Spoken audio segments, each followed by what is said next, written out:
Barcelona में organised 2015 का mobile world Congress अब तक का सबसे बड़ा एग्जीबिशन रहा था, जिसमें 200 कंट्रीज से आई 2000 ऑर्गेनाइजेशंस के 94,000 पार्टिसिपेंट्स थे। ब्लूमबर्ग बिजनेस वीक के सीनियर राइटर ब्रैड स्टोन ने गूगल के किसी एग्जीक्यूटिव को स्टेज पर स्पीच देने के लिए बुलाया और 2015 में ब्रैड ने अपने चैनल की मैगजीन में इसी एग्जीक्यूटिव को the most powerful man in mobile का दर्जा भी दिया था। वो शख्स और कोई नहीं बल्कि आज के गूगल के सीईओ और उस समय के सीनियर वाइस प्रेसिडेंट सुंदर पिचाई थे। हजारों लोग जो उस दिन सुंदर के ड्रीम्स और उसके प्लान्स गौर से सुन रहे थे, उन्हें शायद जरा सा भी आइडिया नहीं होगा कि सुंदर की टेक्नोलॉजी में दिलचस्पी कब, कैसे और कहां से शुरू हुई। 30 साल पहले चेन्नई के अशोक नगर में सुंदर के घर उनका पहला फोन आया था। वो जो डायलर वाले फोन नहीं आते थे जिनमें नंबर को घुमाना पड़ता था, वैसा फोन। ये सुंदर की टेक्नोलॉजी के साथ उसकी पहली मुलाकात थी। पिचाई फैमिली एक traditional down to earth family थी, जिन्होंने टेलीविजन जैसे तक के कंफर्ट्स को सैक्रिफाइस करके अपनी पहली प्रायोरिटी अपने बच्चों की एजुकेशन को दी। सुंदर के सिंपल लाइफस्टाइल ने उसका फोकस भी पढ़ाई पर बनाए रखा। हालांकि बचपन में 2 तरह के एक्सपीरियंसेस ने उसकी लाइफ को बहुत ज्यादा इफेक्ट करा। पहला एक्सपीरियंस तो वो जब उसके फादर अपनी जॉब में हो रहे काम, वहां के डेली इंसिडेंट्स और चैलेंजेस उससे शेयर करा करते, और दूसरा एक्सपीरियंस वो जब उसने अपने घर में आए फोन को पहली बार हाथ में पकड़ा और कुछ दिन उस फोन को इस्तेमाल करके उसने अपने अंदर एक एक्स्ट्राऑर्डिनरी टैलेंट ढूंढ निकाला। पिछले कुछ दिनों में फोन पे डायल किए हुए सारे नंबर्स उसे याद थे। जिस भी नंबर को वो एक बार डायल कर लेता, वो उसे याद हो जाता था। बड़ी हैरानी की बात है कि ऐसा बंदा जो कि गूगल के फाउंडर लैरी पेज का अटेंशन ग्रैब करने में कामयाब रहा, उसे स्कूल कॉलेज में कोई प्रोफेसर ढंग से जानता तक नहीं था। जवाहर विद्यालय स्कूल जहां से सुंदर ने अपनी स्कूलिंग पूरी करी है, वहां के प्रिंसिपल का आज कहना है कि टीचर सिर्फ 2 तरह के बच्चों को याद रखते थे। पहले जो कि टीचर्स को इम्प्रेस करते थे, और दूसरे जो बड़े ही नालायक और शैतान थे। सुंदर जो था वो इंटेलिजेंट होने के साथ साथ क्लास का सबसे शांत लड़का था। सुंदर के फादर को उसे कभी भी पढ़ने के लिए बोलना नहीं पड़ा।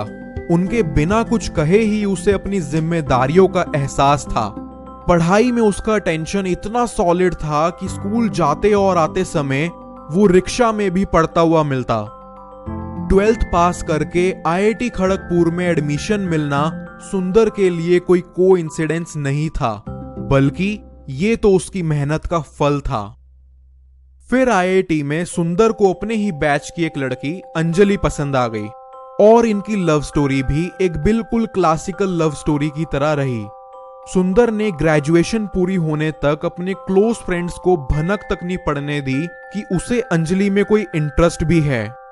यहां तक कि उसने आईआईटी के फाइनल ईयर में जाके हिम्मत जुटाई और फिर अंजलि को प्रपोज करा, एंड अंजलि ने तभी उसका प्रपोजल एक्सेप्ट भी कर लिया।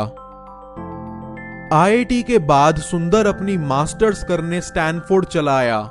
उसके फादर ने अपनी फैमिली सेविंग्स का सारा पैसा उसकी फ्लाइट और मिसलेनियस एक्सपेंसेस पर खर्च कर दिया था। यूनाइटेड स्टेट्स आ जाने के बाद वो बहुत कम अंजलि के साथ टच में रहने लगा। कई बार तो वो लोग 6 महीने एक दूसरे से बात तक नहीं कर पाते, बिकॉज ये वो समय था जब इंडिया में टेलीकम्युनिकेशंस अच्छे से डेवलप नहीं हुए थे और इंटरनेशनल कॉलिंग रेट्स भी बहुत ज्यादा एक्सपेंसिव हुआ करती थी।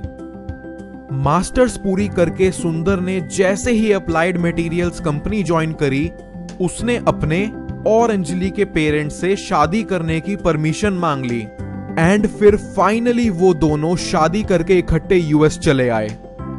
कुछ टाइम बाद सुंदर ने as a consultant McKinsey company join कर ली और अंजलि ने उसी की तरह स्टैनफोर्ड में एडमिशन ले लिया।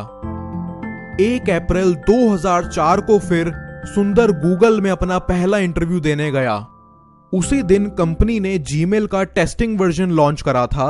इंटरव्यूअर ने जब जीमेल को लेकर उसके थॉट्स पूछे तो वो उन्हें कुछ भी ढंग से नहीं बता सका, बिकॉज उसे लगा कि कहीं ये लोग मेरे साथ अप्रैल फूल्स का प्रैंक तो नहीं कर रहे। वो तो जब किसी दूसरे इंटरव्यूअर ने उसे फिर जीमेल यूज करने को दिया तब जाके वो खुल के अपने व्यूज उनसे शेयर कर सका।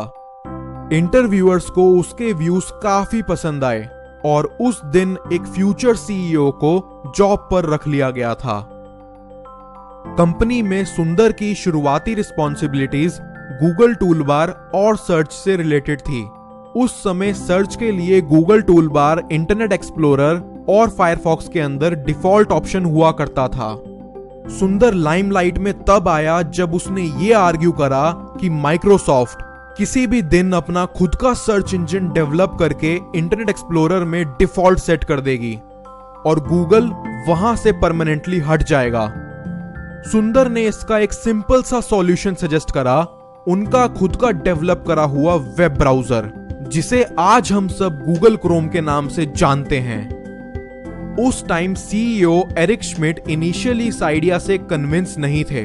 उन्हें लग रहा था कि क्यों फालतू में पंगे लेने हैं, सब कुछ बढ़िया तो चल रहा है। बट सुंदर ने सही टाइम रहते 2006 में एरिक और बाकी टीम लीडर्स को क्रोम प्रोजेक्ट के लिए कन्विंस कर लिया। प्रोजेक्ट अप्रूव करने के 6 महीने बाद वही हुआ जिसका डर था। माइक्रोसॉफ्ट ने एक सुबह पूरे गूगल को हिला के रख दिया। 18 अक्टूबर 2006 किसी को जरा सी भी भनक पड़े बिना उसने इंटरनेट एक्सप्लोरर का डिफॉल्ट सर्च इंजन गूगल से हटा के बिंग पर सेट कर दिया। इंटरनेट एक्सप्लोरर डेली गूगल पर लाखों यूजर्स का ट्रैफिक लाती थी, जिसकी कीमत गूगल के लिए बिलियंस ऑफ डॉलर्स में थी। गूगल के लिए बड़ी किस्मत वाली बात थी कि सुंदर पहले ही ऐसे सर्कमस्टांसेस होने की प्रिडिक्शन कर चुका था। सुंदर ने अपनी टीम के साथ मिलकर 24 घंटे के अंदर इंटरनेट एक्सप्लोरर में एक लूप होल ढूंढ निकाला, जिसकी वजह से जो भी यूजर्स बिंग पर मूव हुए थे उनके सामने एक पॉपअप विंडो ओपन होकर आई, वापस गूगल को अपना डिफॉल्ट सर्च इंजन बनाने के लिए। इस टैक्टिक से उसने गूगल के 60% यूजर्स को वापस रिटेन भी कर लिया। पिचाई और उसकी टीम समझ चुकी थी कि ये तो बस शुरुआत है। इससे पहले कि चीजें और बुरी हों, उन्होंने मार्केट में HP जैसे सभी बड़े कंप्यूटर डिस्ट्रीब्यूटर्स के साथ डील साइन कर ली कि अब से वो अपने पीसी में गूगल टूलबार और उसकी सर्च से रिलेटेड चीजें डिफॉल्ट दिया करेंगी। इस इंसिडेंट ने सुंदर को गूगल में सीनियर वाइस प्रेसिडेंट की पोजीशन पर पहुंचा दिया और साथ ही गूगल को भी क्रोम प्रोजेक्ट के जरिए एक सही डायरेक्शन में आगे बढ़वाया। 2014 में लैरी पेज ने सुंदर को गूगल के सभी प्रोडक्ट्स का ओवरऑल हेड बना दिया, जहां वो फिर अपने अंडर एंड्रॉयड जैसे प्लेटफॉर्म्स को भी संभालने लगा। जिस तरह से पर्सनल कंप्यूटर्स के अंदर ऑपरेटिंग सिस्टम का सबसे बड़ा शेयर माइक्रोसॉफ्ट विंडोज के पास है, उसी तरह से आज की डेट में पर्सनल फोन्स के अंदर ऑपरेटिंग सिस्टम का सबसे बड़ा शेयर गूगल एंड्रॉयड के पास है।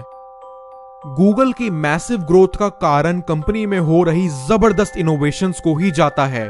इन सब इनोवेशंस के पीछे जो बंदा टीम लीड कर रहा था, आज उसे फाइनली कंपनी की ड्राइवर सीट पर बिठा दिया गया है। अब बस देखना यह है कि पिचाई इसे आगे किस डायरेक्शन में ले जाते हैं।